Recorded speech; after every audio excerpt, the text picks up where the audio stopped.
This is a quick tutorial on the publicly available drone imagery that was collected for the North Complex Fire West Zone here in Butte County, California in September of 2020, about a week after the fire had passed through some of the heavily damaged areas of Berry Creek and Feather Falls.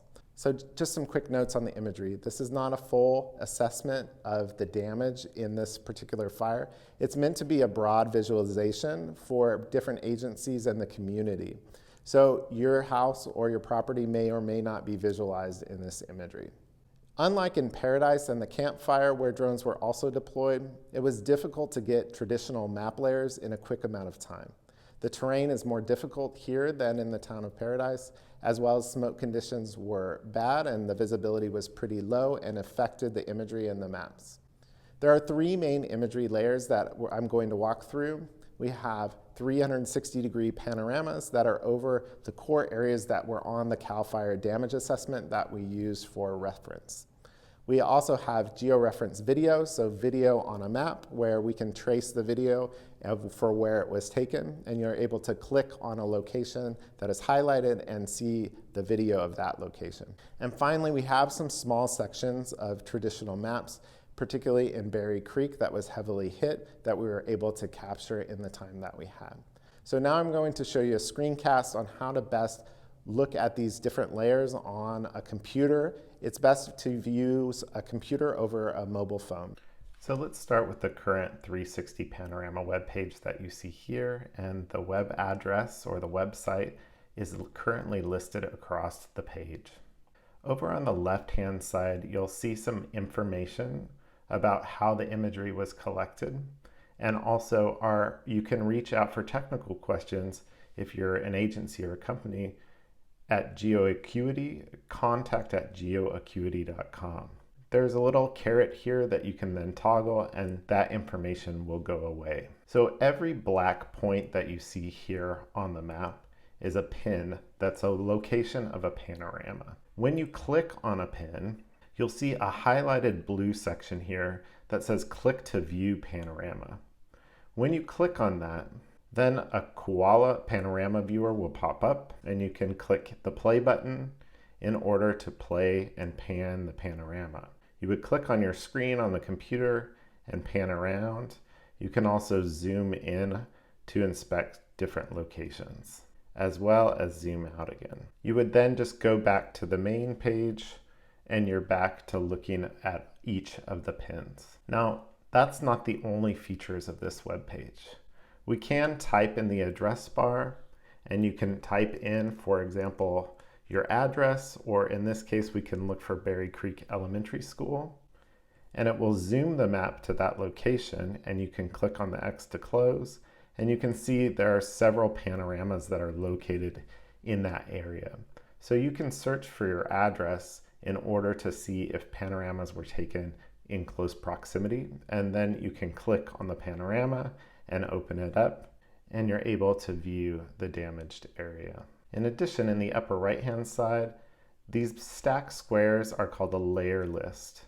When you click on those, you'll see other layers that could be turned on this map. For example, if you want to look at the CAL FIRE damage assessment data that are coming in from CAL FIRE, you can click on it and close this by clicking on the X, and you'll be able to see the panoramas or the pins overlaid on the damage assessment boxes here from CAL FIRE. I'll note that you should reference CAL FIRE directly if you're interested in more of this damage assessment information. This is just pulling directly from their map layers, but you can see that many of the pins are in close proximity to the houses and other structures that were impacted by this fire. I'll go ahead and turn that layer off. We've created a damage density layer, which is basically taking the CAL FIRE data and just making a general heat map. And you can see areas that are orange here are more heavily impacted than areas in, say, yellow. I'll go ahead again and turn that off. You can also turn off the pins themselves, as well as the fire perimeter. Finally, you can also click and you can share the link here. So that's the overview on the 360 panoramas. It should be very similar to interacting with software such as Google Street View. The next map that we're going to look at is going to be the before and after, what's called a swipe map, because there's a swipe here and going back and forth to show before and after of areas of Berry Creek that we were able to get some map sections for. If we zoom out, you can see the kind of posted stamp sections that the drones were able to capture in the hilly terrain in a short amount of time. Again, you have the search bar here where we can type in an address. For example, the Berry Creek Elementary School. You can see it here, and you can see that it was impacted by the fire, unfortunately, and you can see the before and the after of that impact. Again, we have layers here. Right now we have our different maps you can turn on and off each section. We can also enable what's called the parcel layer, and that is the property boundaries around the perimeters of each property. So you can see when we zoom out that there are light blue lines, and that way you can see where the boundaries of properties are when it may be difficult, given that it's been impacted by wildfire, to determine where the edge of your property might be. When the properties are enabled, then if you click on one, you can see the parcel information here from the county. And this is just referencing the county data and pulling that in directly from the historical records. You can turn off the swipe up here if you don't want it on there, and you can turn it back on again and continue to swipe back and forth.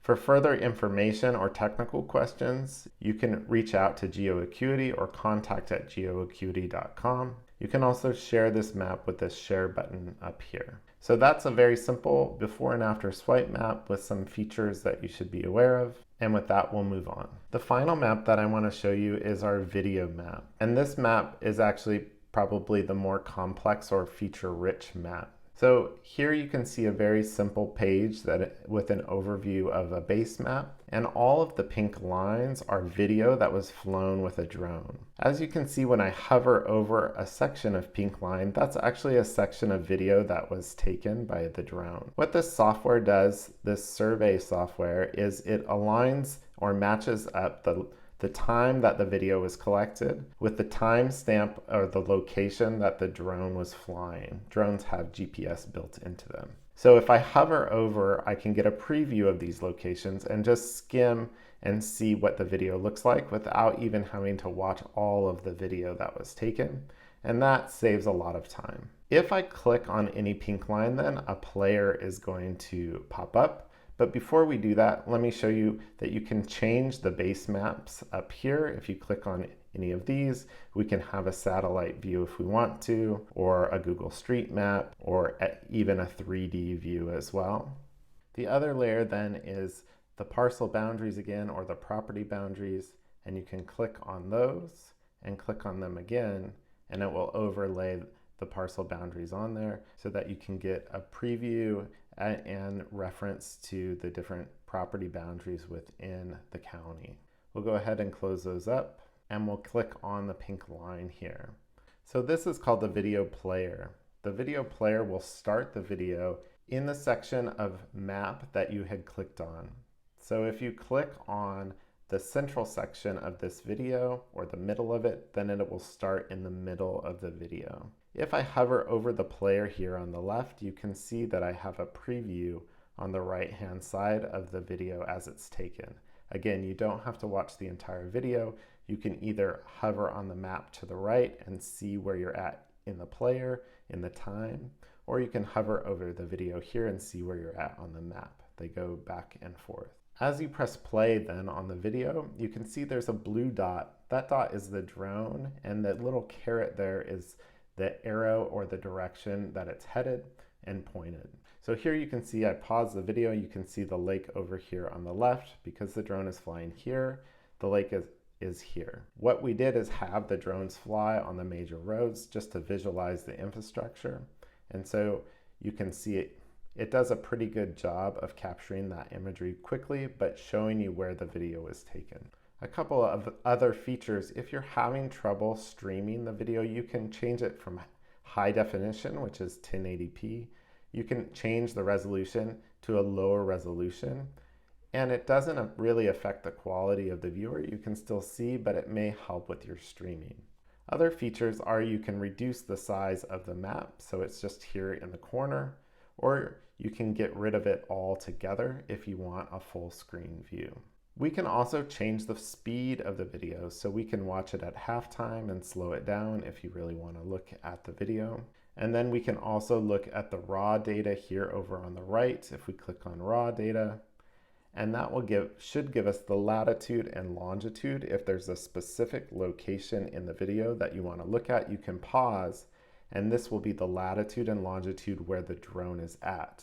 Now the drone is pointing a little bit forward, which means the video is not directly over the spot, but the drone is.